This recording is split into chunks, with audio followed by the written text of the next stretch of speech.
Magandang umaga mga kaibigan, mga kalingap. Dito tayo ngayon sa hiding place at nandito tayo gumagawa ng nahakot sila ng hollow block. Ang sisipag nito mga kaibigan. So ngayon naman ay break time. May tatanungin tayo kay Tatay Junel, pero bago yan, i-shout out muna kay Kuya Bal Santos Matubang, Kalingap Rab and Ate Edna. Ganon din po sa lahat ng ating mga viewers. Sabi ko lang na Ate Be Considerate and Ma'am Mystica Yons. At ganon din po kay Gingging Vlog 1991 mga kaibigan. Ay! Anong nangyari? Parang nag-aisip ka? Kumusta? Papahinga baga? Oo nga, pagod. Oo. Mainit, sobrang init. Ngayon lang kita ma-interview sa channel ko kasi may channel ka na baga? Meron na, at salamat ako kay Kuya Bal at nabigyan tayo ng channel. At siyempre na-monetize na din tayo ni YouTube. Kasi nga kaya na-interview rin kita kasi antayin ko makalas sa Facebook, saan ang Facebook na ikaw daw ay gusto nang magpaalam. Pero ako, sa akin, sarili, alam ko na ikaw ay hindi ganun na magpapaalam na bigla na wala dito sa Kalingap. Kasi alam naman natin na wala na ang Mikres, pero ang masasabi ko kahit wala yung Mikres, andito ka pa rin sa Kalingap. Ano yung masasabi mong inasabi nila magpapaalam ka na raw? Ay, maraming salamat po sa iyo, Pading Birador. At nalaman ko yun. Hindi ko din po alam yan. Hindi man rin po bihira man po ako magbukas ng Facebook kasi. Hindi ko alam pala na may kumakalat na po na ganyan. Dami. Ayun po mga Kalingap, ito po ang masasabi ko para dyan. Ano po? May parang short, may video po ako about dyan kasi nagpaalam po tayo kay Kuya Bal. At ganito pala, si Kuya Bal po mismo ang nagsabi sa amin ni Kalingap Ronron, yung aking partner, na gumawa na ng sariling channel. Kahit po baga ikaw, Busby, alam mo din yan. Totoo, si Kuya. Sabi pa nga ni Kuya, magpagawa ka na kay Birador. Ayun po, at mga ilang araw pa po ay gumawa na talaga ako ng channel ko kasi wala man si Pading Birador, si Busby. Gumawa po ako ng tanghali. Ayun po, nag-upload na din akong video. Tapos nung Sabado po na sa Lighthouse po ako na-assign, at hindi po kami natuloy ng trabaho at nag-outing po kami, pina-outing po kami ni Kuya Bal Santos Matubang. Ayun po. Pagdating po namin ng hapon galing sa outing, ayun po, habang nasa sakyan si Kuya, akin pong kinausap si Kuya Bal. Sabi ko po sa kanya, Kuya, sigurado ka na po na talagang may channel na. May channel na po talaga. Gumawa na po ako ng channel at may mga video na po akong in-upload. Ay sabi ni Kuya, mabuti naman daw, wala mang problema. Ay kaya lang, nagpaalam po ako mga Kalingap kay Kuya Bal. Ang sabi ko po sa kanya, Kuya, baka po kailangan ko din magpaalam kay Kuya Rab na meron na po akong channel na sarili. For respect po baga kay Kuya Rab, hindi lang po ang sagot po sa akin ni Kuya Bal ay ba't pa daw magpapaalam, ay siya na daw po nga ang nagsabi na gumawa ako ng channel. Yung sa akin po, may video po ako na ginawa na nandito po ako sa akin tricycle. Nakaupo yata po ako doon. Ang sabi ko po, for respect po kay Kuya Rab na may sarili na akong channel. Siyempre po baga, yung si Krista, beneficiary ni Kuya Rab. Tama naman yun, tama yan. Kailangan ko pa rin po magpaalam. Kaya lang, hindi tayo nabibigyan ng pagkakataon na magkita kami ni Kuya Rab. Ayun po, sa mga gusto pong sirain yung aking munting YouTube channel, ito po yung masasabi ko. Hindi ko po kayo papatulan kasi tama. Unang-una po, nagawa po ako ng sarili kong YouTube channel. Alam po ni Kuya Bal, may basbas yan ni Kuya Bal kasi BSM ka. Ayun po, dahil member na po ako ng BSM. Ayun po, tsaka hindi ko po ako gumawa nito para patulan ko po kayong mga basher kayo. Ganito po yun. Gumawa po ako nito para sa community ng Kalingap, para makatulong ako sa Kalingap. Kasi sabi ko baga sa inyo sa aking video, iniidolo ko si Kuya Bal Santos Matubang. At balang araw, once na mamonetize tayo ni YouTube at pala rin na makasahod na tayo, makapag-charity na din tayo. Hindi po, ayoko pong pumatol sa mga ganyang issue. Kaya dun sa mga nagsasabi po, nagpo-post sa Facebook, fake news po yan. Hindi po yan totoo mga Kalingap. Ang daming ngayon. Kaya nga ako nagulat, kaya sabi ko, interviewin kita. Maraming salamat po sa iyo Pading Birador. Kasi alam ko lang din po nalaman yan kasi hindi man po ako nagbubukas ng Facebook. Tanging YouTube lang talaga ako sa mga ngayon po. Ayun. Kaya nga sabi ko, yung mga ganitong issue na nakikita ko sa Facebook, kahit hindi ko nagawa ng reaction, ikaw na lang yung kausapin ko kasi vlogger ka na. Kasi meron ka ng karapatan na sumagot at pwede ka na rin ma-interview kasi vlogger ka na. Ang sa akin man lang po ay siguro sa namalila yung pagkaintindi siguro nila. Doon sa sinabi ko sa interview, pagsabi ko kay Kuya Bal. Although wala man po yung video, Pero alam po ng mga kasama ko na nagpaalam po ako nung Sabado kay Kuya Bal. Inulit ko si Kuya Bal na kung sigurado talaga na meron na talaga akong sariling channel na talagang may binasbasan niya na ako. Sabi niya walang problema daw. Kaya lang nagpaalam po ako sa kanya na ipapaalam ko din kay Kuya Rab kasi nakakaya mong pa po respeto po kay Kuya Rab dahil siyempre po yung anak ko baga ano ni Kuya Rab. Totoo yan, tama yan. Angel. Beneficiary. Ayan kasi si Kuya Bal, proud talaga sa iyo. Nasabi nga ni Kuya Bal, tama yan, magkaroon sila ng channel para kung katulad yan, minsan ay busy yung kalingap, may pangangailangan si Krista, ay may makukunan ka. Di ba yun naman ang sinabi? Siya po. Oh, at saka yung sabi ni Kuya Bal na katulad dito, pagdating ng panahon, may channel ka na, magiging parang charity work mo na yan. 'Di ba? Siya po. Yan yung usapan niya. Kaya ako nagulat na ang dami mong basher na wala ka namang ginagawang masama. Wala naman, kahit po sa mga video ko, wala naman akong sinisiraan na tao. Oo. Bakit po biglang ganun? Ngayon ko lang talaga nalaman. Oo, pwede mong Minsan po baga nakakapag-isip din minsan, bakit wala ka namang ginagawang masama sa ibang tao? Bakit gagawang ka ng issue?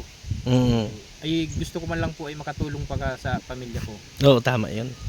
Wala naman akong ibang sinasagasaan na tao. Kahit po nga po kahit po baga sa live. Sabi ko pag ako nag-live na ako ng ganitong oras 6 to 6:30 para ayoko makasagasa kasi minsan po baga napasok na si Kuya Bal. Ayoko po totoo 'yun. Minsan po sa premiere ni Kuya Rab, magpi-premiere, ayoko rin sumabay. Oo. At saka wala man po akong naiisip na masama at bakit kayo mo magpo-post ng mga ganyang issue na aalis na daw kung totoo nang aalis daw ako. Nagpaalam kay Kuya Rab na aalis sa Kalingap. Yun nga ang nasabi na una ka raw na namang nawakwak kaysa kay Krista. Mali po yan. Kung mawawakwak po tayo noon pa dapat. Hindi pa wala pa po ako sa BSM. Ayun po mga Kalingap ang katotohanan. Ibig sabihin malabo yung kanilang nasabi. Talagang pangako ko kay Kuya. Kahit ako po yung nagsasahod na sa YouTube at kahit tayo vlogger na charity vlogger, nandito pa rin tayo kay Kuya. Salamat din nila. Yun po kasi. Yun ang real talk talaga mga Kalinga. Pwede ka ring mag-video ng about diyan para hindi naman ibig sabihin makipag-away ka, makipag-agrumento ka, magpaliwanag ka. Kasi katulad nito, video ko na ito sa iyo for interview para maliwanagan din ako kasi lagi tayong magkasama. Siyempre ang isip, ganun na palang isip ni Pading Tatay Jun. Kaya nga naisip ko, bakit kaya maganda din yun, maganda din po yung na-interview ako ni Boss B kasi hindi ko man din po nga alam, sa kanya ko lang din nalaman ngayon na ganun na pala. Kasi sabi ko nga po, di mo po ako nagbubukas ng Facebook.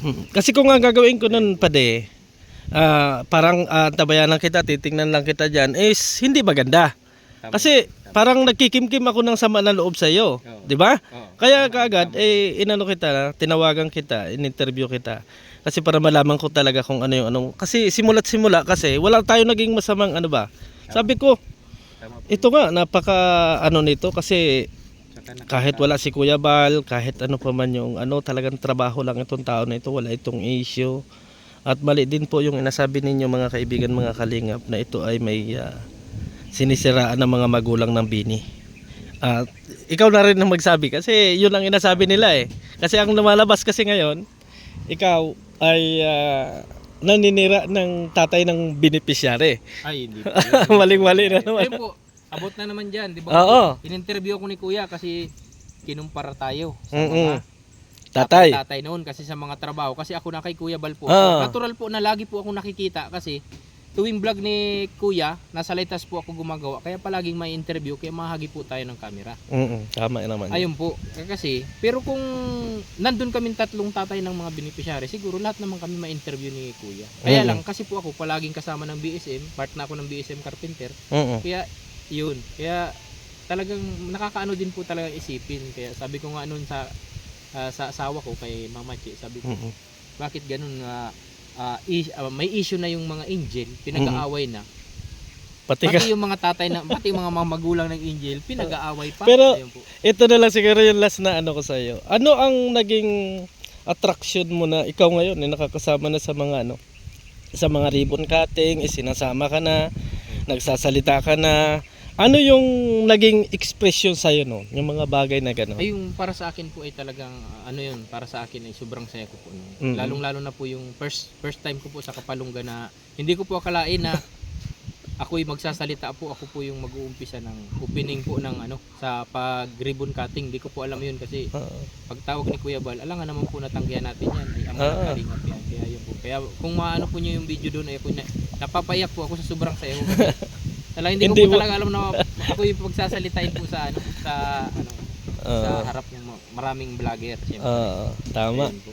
Ibig sabihin, Masaya po. parang naging proud ka sa sarili mo na nandito ka na sa ano, dating nanonood ka lang. Proud po talaga ako kasi noon po talagang nanonood ako lang sa Mag-amang Matubang. Siyempre, wala pa si Kuya Rab noon, kay Kuya Bal pa.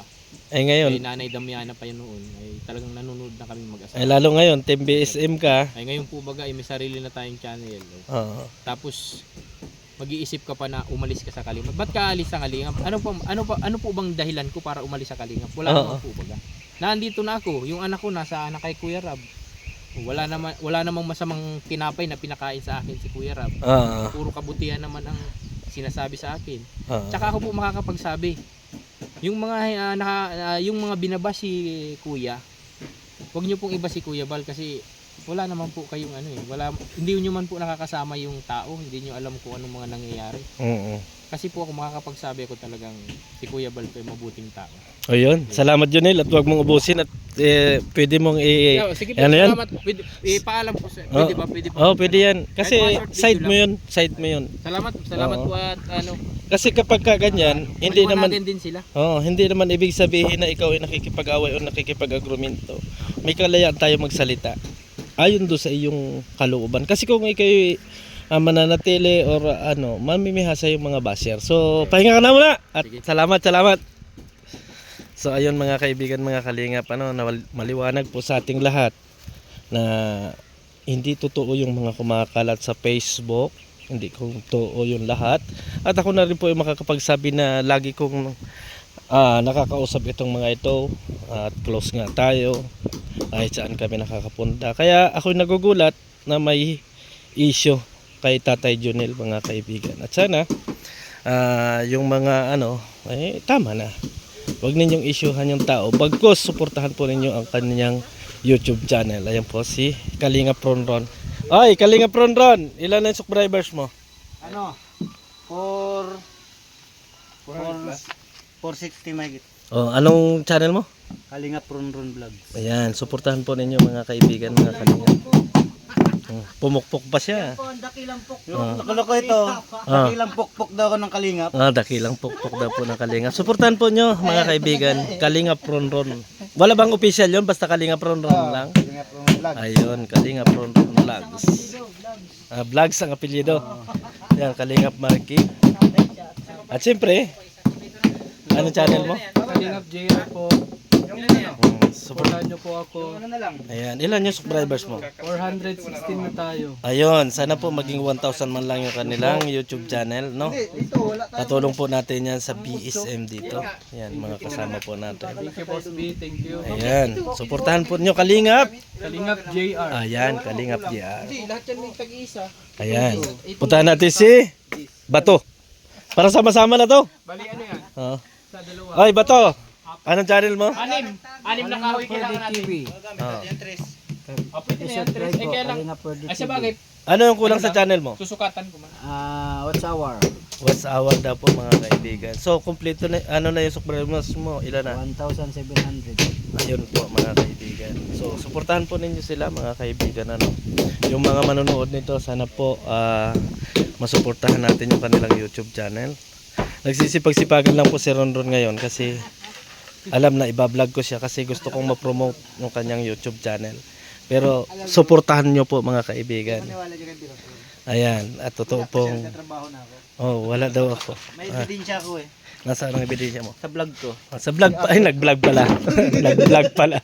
So maraming salamat and God bless sa atin lahat.